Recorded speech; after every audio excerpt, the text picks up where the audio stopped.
Well, this is great. I'm joined by Neil Oliver for Talking Pints. Neil, it had to be a pint of heavy, didn't it, really, coming north of the border? It's Cheers. Lovely to have you in my homeland. It's very good to be here with a civilised audience. I did meet difference once before, but that's history. Neil, as a Scot, but you said back in 2014 that you're proud of Britain. Yeah, yes, I never used to give it a second thought about saying that I was, born in Scotland and British. I've never been, believe it or not, political. I've never been a member of a political party. I've never been part of a political movement. And so it was never a political statement for me to say that I was both Scottish and British. And that had been intensified for me by the experience of making the kind of television that I made for a lot of years and the books that I wrote. Yeah. I had a very intimate experience of the whole of the British Isles, England, Ireland, Scotland and Wales, going round and round and round, which obviously, being on the coast, obviously necessitates being inland as well to get from place to place. And I just genuinely felt that I fell in love with the whole place in a way that I wouldn't have been if life had taken me in a different direction. And so when it came to the run-up to the referendum, and I was asked the straight question what I would rather do, I felt that if Britain was to be broken up into component parts, I felt it would have been like that, the old story about, old soldiers that lose a leg and they're still scratching for them, 50 years later. I felt I would have been missing that, missing something profound. I've had great experiences everywhere around the whole of the United Kingdom, Great Britain, the British Isles, whatever you want to call it, and I just wanted to retain that. So it was never political for me. It was just love of country, love of the whole country. You said it. Some people didn't like you for saying it, but then in referendums, as I know, tensions do tend to rise. Archaeology, Neil. You studied archaeology. You are, a history fanatic, basically. Where did that love of history, that fascination with all the struggles that we've been through for centuries, where does it all come from? I suppose, really, I grew up in a house where my mum and dad both read. There were books in the house. I considered at the time both of my parents to be well read in a traditional sense. And so I always had access to the stories, and my mum and dad were always able to talk about subjects of interest to me. And then it was no more complicated, essentially, than that history was a subject that I just enjoyed at school. And I had good teachers. I had teachers who inspired me. Yeah. Likewise with English. English and history were the subjects that I particularly enjoyed. And so when it came to university, although I might have studied history, what I was really moved by was getting back to what I regard as the page one of the story of the human species, which it suddenly dawned on me that archaeology would be the way to do that, to get beyond the reach of written history, right back to the beginning. And so I pursued the path of archaeology, and that made all the difference. That eventually took me in all of the directions that I've been in. And with more of modern history, kind of family members that have been involved in world wars and things like that? Well, yeah, like many people, I suppose, of my age, my generation, both of my grandfathers were in the First World War and survived. I've long been moved by that, the fact that my dad's dad was wounded in France, and my mum's dad was wounded in Gallipoli, and it occurred to me early on that if they had been any more badly wounded, I would not have happened. But that's a story that's true for for millions of people. Yeah. But in my case, it meant that I felt intimately connected to one of the biggest events of world history, the First World War, and I thought, well, if I'm connected to the First World War, then by association I'm connected. And my connections, it felt to me, go all the way back to Scots that saw the Romans and to Neolithic farmers. Yeah, the Romans didn't make it here, did they? Well, they would have been here, and they would have been familiar to the people here in terms of trade and contact, without a doubt. They were certainly here. Mons Graupius, the great battle with Kilgacus, the last of the free, and all of that is, we're there. We're in the. But they were repelled in the end from Scotland, weren't they? Well, it's a good question. I suppose it depends how you want to interpret it. You might also say that there were logistical considerations it was at the end of their supply chain for the Romans. They were with people who had made it plain that they didn't, not in their entirety, they didn't want to be part of the Roman project.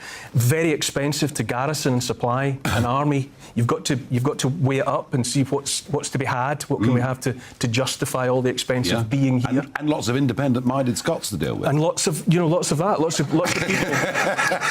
of people who had made it plain that there were other ways to live and that they wanted to pursue those other ways of living. You've written so many books. You've done so many programmes on this. Historical programmes, documentaries, trying to bring history alive to people, which is what I think you love to try to do. And yet it's this Coast programme, isn't it, that started off in 2005, whenever it was. Yeah, a bit earlier, but yeah. Yeah, that ran on for years. How did you get the gig? Well, I remember getting the phone call. I was with my wife. We were working on a flat that we were doing up in Glasgow. Things had gone very quiet for me television-wise at that point, and I got a call saying that they were casting for a new television series. Well, actually, believe it or not, in its first iteration, Coast was going to be a live weekend of television. The idea was to get someone big, like a Billy Connolly, or a big well-known face. To be moved around the country very quickly in helicopters and jet planes and boats around the coast and all of the rest of it. And they needed 4 or 5 people to film short films that would become fillers, really, while Billy got on a plane and did whatever he had to do. But in the end, it all changed. Lots of discussions were had, and it became the 12-part series that it originally was. I just happened to be in the right place at the right time. I had made a little bit of television, a little bit of archaeological, historical television. Fell in, just was in the right place at the right time. But Coast, I was thinking about it, watching you doing this, watching these live events that you do, that you do so well. And Coast, believe it or not, the great satisfaction and joy of it was meeting people all the time. It looked like, and it was about landscape, and it was about music and sweeping vistas and all of the rest of it. But at heart, it was about going to places and meeting people, and finding out about what those places meant to those people. And that can be very intoxicating, when you're with people who have love of place. So up in the northeast or in the west of Ireland or in Cornwall and in Wales, we were meeting people and telling stories. And it was those human connections, actually, I think, that made Coast the very special project that it was. And that's what really affected me, infected me with that real love of place that I came away with, which we talked about at the top of this chat. I loved it. I thought it was an absolutely brilliant programme, and it kind of catapulted you into a new place. And of course, with your distinctive appearance, everyone knows who you are. It's my brand. Well, no, it's a very good brand. Don't worry about it. And it led on to really good things and 1 or 2 honours. I mean, being asked to be president of the National Trust for Scotland, that's a hell of a thing, isn't it? Well, that was a double-edged sword, to be quite honest. I was the first commoner, you would say, to hold that post. Previously the Duke of Buccleuch and other titled people had always had 9 presidents, I think, before me, and it was someone's bright idea to bring in someone from the other side of the tracks, so to speak, and it was a great opportunity potentially, and then it was blighted. It was blighted in the end, by various circumstances, which meant I would quite happily have done it for longer. But that association didn't end particularly happily. But the people that I met to do it, who were involved with the trust, were great. Great, hard-working people, very dedicated to the cause. The places that I visited, but I came away from it quite glad to be beyond it. You kept moving on because you were there on the opening day of GB News. You're presenting a regular show, and you've had some very strong opinions about the error of lockdown, the excess of government. Absolutely. How's GB News? I think GB News is essential. I really do. I thought that when the proposition was made, when I was told about this fledgling, this thing that was going to be hatched as GB News, and right from the get-go, I thought that the media landscape in Britain absolutely needed GB News, and I still think it needs GB News, because we have and are, we do make space for all sorts of voices. It's a very broad church. All sorts of conversations are there to be had, and obviously it's particularly important to me that I get the opportunity to say the things that I think need to be said. said, and that frankly I don't think are being said elsewhere. You know, there are other. I expected, when I saw the absolute travesty of and the damage of lockdown unfolding as that began to bite, and one thing after another, and I thought, you know, surely one of the silverbacks from the media community is going to step up and say the things that need to be said, and that just didn't happen, and still hasn't happened. You know, there's been this gross dereliction of duty on the part of the mainstream media. They're still not asking the questions about the vaccines. They're still not asking the questions that need to be asked about all sorts of topics. GB News has facilitated someone like me and other people within that channel to at least ask some of those questions, to make space for voices of vaccine injured, you know, challenge. The government is still turning its back on the people that have been damaged by that whole story. But there's so much else besides net zero that you were talking about tonight. That's disastrous. That's a suicide note for the country.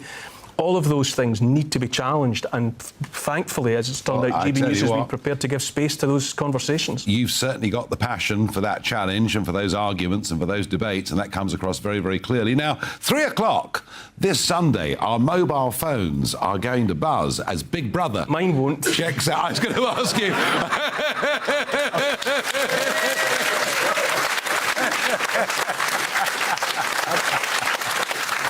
Well, I've taken the necessary steps, Nigel. No, I got to tell you, Neil, mine won't either. The next thing they'll be doing is sending us a text or a message to say the weather's too hot to leave your front door or whatever. Who do they think they are? You know, we all pay for mobile phones. There are private property. There are things that we use to stay in touch with each other, with loved ones, and all of the rest of it.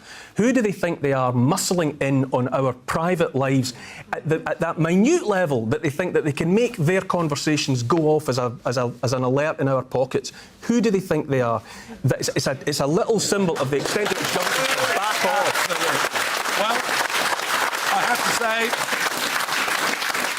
say, Neil Oliver, you never disappoint with your love of history, of people, your passion for what you believe in, and it's great to work with you at GB News. Give him a warm round of applause, please.